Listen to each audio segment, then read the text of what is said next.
Hello, everyone.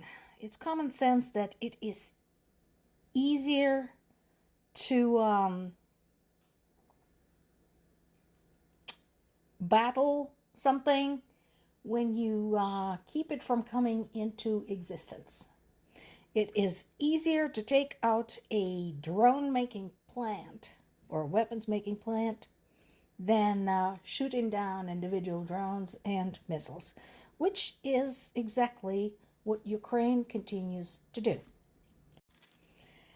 A large plant deep inside Russia, 1,300 kilometers or 800 miles from Ukraine, has been struck by a Ukrainian drone. I find it interesting that in addition to carrying out these high precision attacks, Ukraine is also doing its best to use minimum resources. We went over this record a few days ago. Some of the biggest attacks recently included literally hundreds of drones and dozens of missiles. In Ukraine's case, usually you find out about a strike after it happened, which is a good thing, and the number of projectiles involved is really very small. More often than not, it's in single digits. That's how you do it. But the damage is considerable. And again, despite probably the extreme amount of frustration and anger and just sheer amount of tragedy and destruction,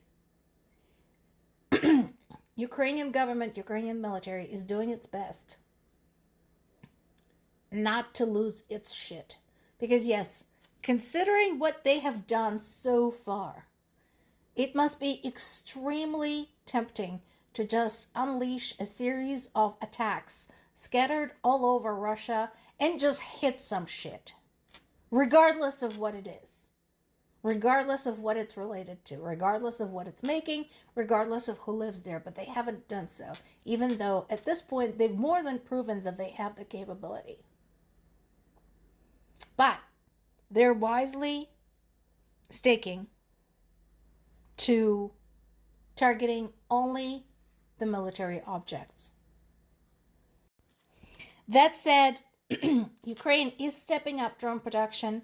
I've mentioned in the past that production of anything under war conditions is complicated. This is something that people in the US don't quite appreciate fully, because it's been a long time since there's been any kind of military action on the US soil. During World War II, there was a lot of increase in wartime manufacturing. However, that all took place under clear skies. Nobody was bombing the factories. Nobody was bombing the cities where these factories were located.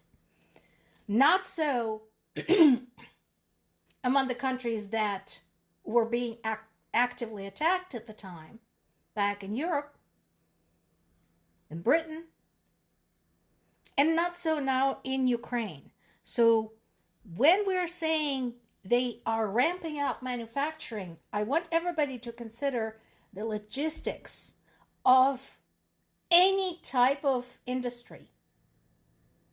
You have to have a place to build the stuff. You have to have a way to supply it. You have to have people there to do the work.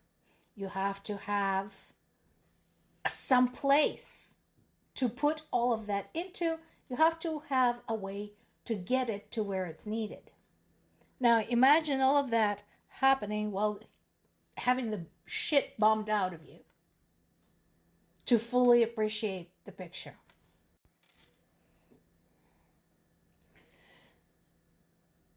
It looks like Iran continues to supply Russia with Shahed drones. So that is kind of surprising to me. Because at this point, Iran already knows if they get slammed, Russia is not coming to help them. They're just going to, send a telegram saying, hey, best of luck to you. So that continues to happen. We'll see what happens next in that particular international partnership. All the more reason for Ukraine to keep going, keep upping their production. The good news is the drones are very inexpensive to make. A couple of days ago, we talked about a different way of distributing the drones, delivering the drones to their targets by using a larger unmanned vehicle called the mothership with drones, smaller drones attached under its wings that can fly longer distances and then release the drones toward their targets. So that is in the work, and the price tag for the whole thing, the big thing, the little drones attached to it, the whole thing is $10,000. Right now in the US, you can't even buy a new car for $10,000. In terms of the military-industrial complex, that's nothing. So, and I am seeing more information about Ukraine's allies working to see, okay, what new things can we pick up from this? Because this is a revolutionary development in military technology.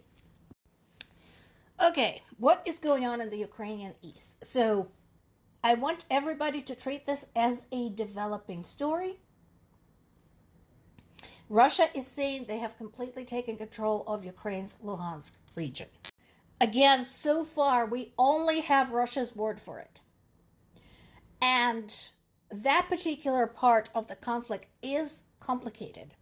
Luhansk and Donetsk region, first of all, have a very sordid history as part of Ukraine, because that is the portion of Ukraine where in the 1930s, Stalin had artificially orchestrated a famine. As the result, Ukrainian population there had died. And he brought in a large amount of Russians, Russian nationals, to live there, including former convicts. Why convicts? Because that region, the Donetsk-Luhansk region, are parts of what is known Donbas, which is the Donetsk coal basin. At the time, working in a coal mine was extremely dangerous. I mean, it's still dangerous. Back then, it was even worse. And so it was a questionable deal for the convicts because it was either go back to prison or go work in a mine.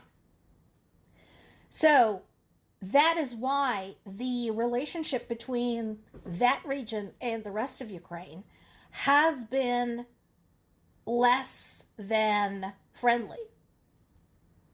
Ukrainian people basically felt that this part was stolen from them, even though technically, politically, it remained part of Ukraine. When Ukraine became its own country, it kept that region. And then, of course, 14 years ago, in addition to annexing Crimea, Russia unleashed its own militants into the region, aided by the sympathizers, separatists from that region, who preferred to allow the military forces of another country into their own country rather than try and follow the legal process for separation. So that is what's happening to Luhansk region. This is what brings us here. Russians have been there for a while. This is not new. But I still encourage everybody to treat this as a developing story because they lie. There's apparently been a big show of the repatriation of the bodies of the North Korean soldiers that were returned back to their country. Again, my question to North Koreans is, are you okay with that? Are you okay for your own people, your own fellow citizens, dying in a war you have nothing to do with? German foreign minister had accused Putin for wanting to subjugate all of Ukraine. Yeah, keen eye for the obvious. And Keith Kellogg accused him for stalling for time. And, folks, if you don't like this, maybe do something about it.